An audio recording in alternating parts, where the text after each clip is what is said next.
Well, the Oscar nominations are in, and I don't care either. But it is interesting to note that the Academy of Motion Picture Arts and other wastes of God's precious gift of life have chosen to nominate movies no one saw, celebrating perversions no one cares about, in order to parade a virtue they don't have to an audience that is no longer there.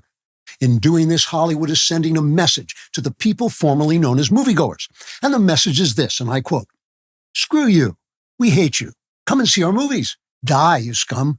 Look how pretty we are in our designer gowns. You stink. You're stupid. You live in the Midwest, which has cooties. Please love us. Please read an article about how we sleep with each other and then break up.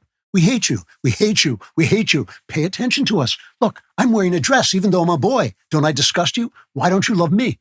Look, I made a movie about boys who sleep with other boys and hate their fathers. Why didn't you go see my movie, Daddy? Because you suck, you stink, you're hateful and awful. Love me, I hate you. Watch my Oscar show where I wear a pretty dress and get a golden statue. Then bugger off and die because you stink just like my daddy. Die, die, die. Love me, die."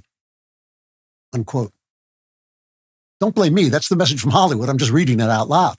Now, to give you an idea of just how few people are going to be watching an award show that was once a shared American cultural moment on the order of the Super Bowl, let me give you a rundown of some of the crappiest nominees.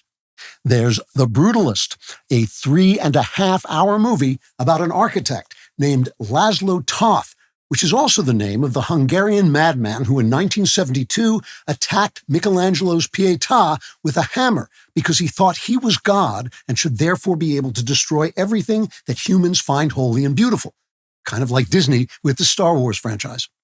Then there's Anora, a attempt to normalize what was once called prostitution, but is now called sex work by Hollywood leftists and pimps, but I repeat myself.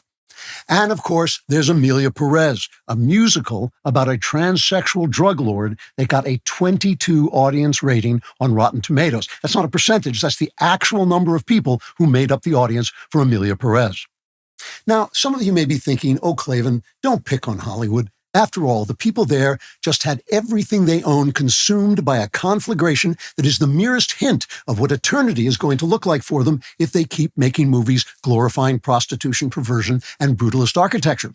And anyway, even though their movies suck, it'll still be fun to watch them stand up with their jackpot jeans draped in designer gowns and praise themselves for spitting on the values of what used to be their audience until they started spitting on our values by making films glorifying perversion, prostitution, and brutalist architecture. And of course, what could be more edifying than watching one of these uniquely privileged, gifted, and beautiful moral dung heaps in human form take time off from having sex with his second ex-wife before picking up his abandoned child at rehab to give him a lift home to his soon-to-be third ex-wife before abandoning both of them in order to marry his new girlfriend just as soon as she reaches the age of consent.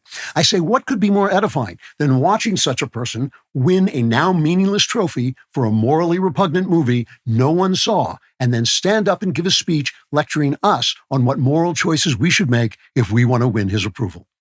So Hollywood, yes, we've received your message, and we filed it, and you, with our Kodak cameras and our Woodstock bell-bottoms and other things that used to seem like they would matter forever, but now no longer matter at all. For more Klavan-y magnificitude, like and subscribe, and do not forget to subscribe to The Andrew Klavan Show wherever you get your podcasts.